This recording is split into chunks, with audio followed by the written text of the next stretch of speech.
प्रदेश युवा राजद ने केंद्रीय वित्त मंत्री निर्मला सीतारमण द्वारा पेश किए गए आम बजट को निराशाजनक बताया है। रांची से प्रदेश कार्यालय में आयोजित संवाददाता सम्मेलन को संबोधित करते हुए युवा राजद के प्रदेश अध्यक्ष रंजन कुमार यादव ने कहा कि पड़ोसी राज्य बिहार में होने वाले विधानसभा चुनाव को देखते हुए बजट में कई सौगात दिए गए हैं। हालांकि बिहार के लिए भी की गई घोषणाएं आने वाले समय में लॉलीपॉप साबित होंगी। प्रदेश अध्यक्ष ने कहा कि आम बजट में युवाओं के लिए रोजगार का कोई प्रावधान नहीं किया गया। आम बजट से झारखंड को पूरी तरह से अलग थलग रखा गया है। उन्होंने कहा कि नव निवेशकों के लिए कोई राहत नहीं दी गई है। युवा राजद के प्रदेश अध्यक्ष रंजन कुमार यादव ने कई सुझाव भी दिए हैं। उन्होंने कहा कि रोजगार के लिए ठोस नियमों को बनाने की जरूरत है। इसके अलावा झारखंड को विशेष आर्थिक पैकेज मिलना चाहिए। उन्होंने कहा कि लॉन्ग टर्म कैपिटल गेन पर टैक्स की छूट मिलनी चाहिए। धन्यवाद क्षितिज मिश्रा जी। आज राष्ट्रीय जनता दल प्रदेश कार्यालय में सबसे पहले मैं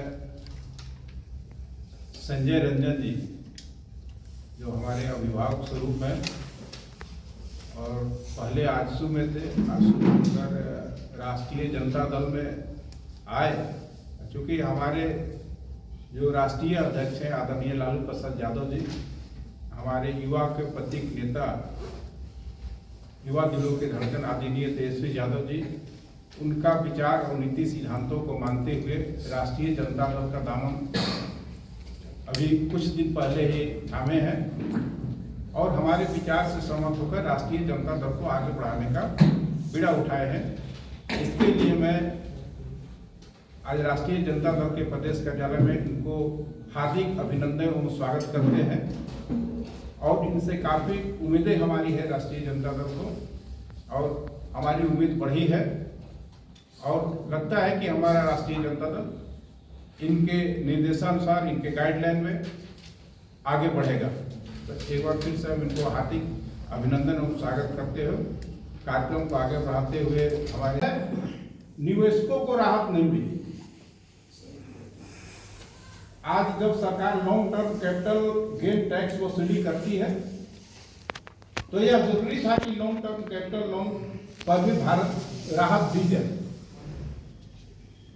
निवेशकों को इस बजट से बड़ी उम्मीद थी, लेकिन उन्हें कोई राहत नहीं दी गई। रेलवे और डिफेंस सेक्टर की भी अनदेखी की गई। रेलवे और डिफेंस महत्वपूर्ण, जैसे सरकार ने लगभग भुला ही दिया है, उस सेक्टर को भुला दिया पूरी तरह से। ये सेक्टर न सिर्फ देश की सुरक्षा बल्कि लाखों लोगों को रोजगार भी देती है, लेकिन सरकार ने इसके लिए भी कोई प्रावधान नहीं किया बजट।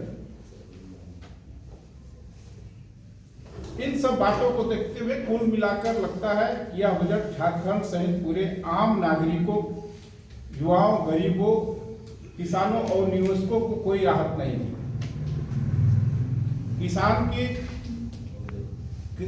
किसान क्रेडिट कार्ड पे लिमिट बढ़ा दिया गया। किसान को उम्मीद था कि हमको जो किसान क्रेडिट से जो लोन मिलता है उस पे इंटरेस्ट घटाया जाएगा। पहली बात तो मैं स्पष्ट कर दूं कि आजसू के लिए कोई हमारे मन में कोई संताप ऐसा नहीं है। एक पार्टी थी, आंदोलन से उपजी हुई पार्टी थी। अभी जिस पार्टी में मैं हूँ उसने एक तरह से पूरे राष्ट्र में जो 1977 के बाद जो परिस्थितियां बनी थी उसका प्रतिनिधित्व करती हुई पार्टी है, जिसने हक और हुकूक की लड़ाई शुरुआत से ही लड़ी है। आज देश में दो तरह की राजनीतिक स्थापनाएं हैं, एक जो पूंजीवाद से अभिप्रेत है और दूसरा जो भूख से लड़ती हुई आबादी की बात करती है। इन दोनों के अंतर संघर्ष के बीच में भारत की राजनीति चल रही है। मुझे लगता है कि जो पार्टी दलितों, पिछड़ों के हक और हुकूक के लिए खड़ी हो जाए, उसके लिए लड़ जाए, वो प्लेटफॉर्म ज़्यादा आज के वक्त में ज़रूरी है।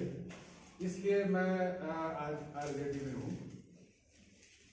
आरजेडी की जो विचारधारा है ये 1980 के दशक में जो उपजी परिस्थितियां थी और मैंने कहा भूख से लड़ती हुई आबादी के बारे में सोचने वाली जो भी राजनीतिक शिराएं थी उसकी डोर को पकड़ने वाले आदरणीय श्री लालू प्रसाद यादव जी थे, जिन्होंने एक तरह से कहें एक सामाजिक युद्ध लड़ा और बिहार, यूनाइटेड बिहार में उन्होंने वैसी परिस्थितियां पैदा की कि मामूली आदमी अपने हक के लिए उठ करके खड़ा हो जाए, उसके कंठ की आवाज़ बने। और मुझे लगता है कि ये बहुत ज़रूरी एक राजनीतिक कार्य था जो उन्होंने संपन्न किया। की खबर और आपके आसपास की खबर सब पर होगी हमारी नजर। अपने आसपास की खबरों से आप नहीं रहेंगे अनजान। हम लेकर आ रहे हैं खबरों की रेलगाड़ी, तो हो जाएं तैयार और सब्सक्राइब कर लें हमारे चैनल आइडियल एक्सप्रेस को। हर खबर से रहें अपडेट और हाँ, नोटिफिकेशन की घंटी को दबाना ना भूलें।